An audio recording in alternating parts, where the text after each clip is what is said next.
Let's go to the BP money. You made a comment during the break. Well, this is important local news, and the one thing we can do that Fox News and left-wing news can't do is a lot of local stuff. This is the News Journal. A committee of local experts and community leaders will likely help steer millions of dollars in anticipated BP fine money.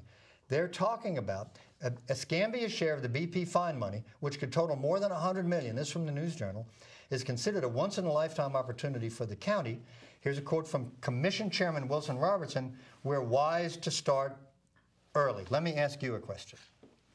Does the concept of handing out a huge amount of money by the Escambia County Commission or its appointees, given the history of the Escambia County Commission, cause you any concern at all? I think it would cause a person with an IQ of 12 a concern. We have had a history of terrible decisions, insider deals, backroom deals, awful. But here's what we're going to do on this program. Whoever is appointed to this committee, we're going to tell you everything we know about them, no holds barred. Anybody that decides to serve on this committee, good, we're glad to have you participate. But we're going to look at every nickel that they spend. Yeah. We're going to go back and figure out how they got in the game. If they follow a policy like Impact 100, okay, where you have a high level of scrutiny on every possible allocation of every dime, it would be a good model. But here's what they've done with the local option sales tax money, which most people don't know about. They have allowed each one of the county commissioners to, in their own discretion, to spend up to $5 million in their district, and it doesn't matter that it doesn't benefit the rest of the county. In other words, they've divvied up a pot of $25 million to spend however they want. A slush fund.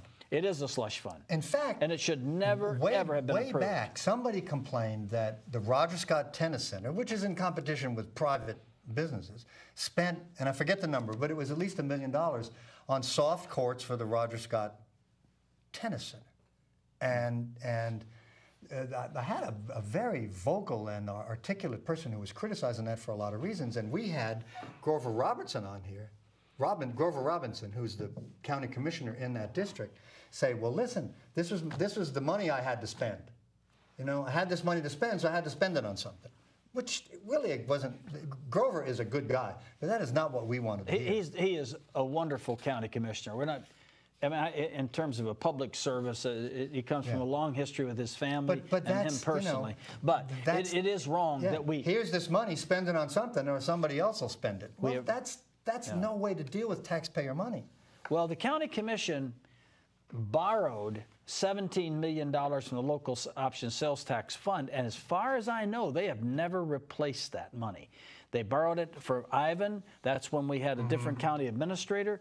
They said they needed it right away because you had this hurricane damage and loss. Far as I know, that's still an account receivable. So part of this BP money can go to put the local option sales tax fund back even, so that the county can repay that debt. And as I say, I think it's about $17 million. It used to be about $17 million. Wow, let's not well, the one name mentioned in this article is Commission Chairman Wilson Robertson.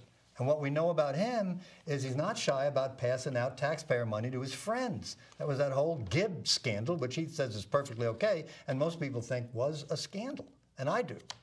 So if we're going to have no-bid deals and insider deals. Well, I think now with this amount of money, you're going to have so many people looking at how this money is being spent. And I think the newspaper is going to be all over this. I think Rick Outson's going to be over at the Channel 3 television. I think everybody's going to be looking hard at where every penny is spent. So I do think we're going to have a level of stewardship with this money that we haven't had in the past, because so many people know it's non-recurring. You know, most people don't have time to go down and sit through the budget hearings and talk about the budget, because the only people And if who you go haven't been to the workshop, they don't want you to speak, and the only people that go to the workshop scam. are people who want money, and so the average taxpayer doesn't go. But on this, everybody understands $100 million, if that's what the number is, and everybody's going to look.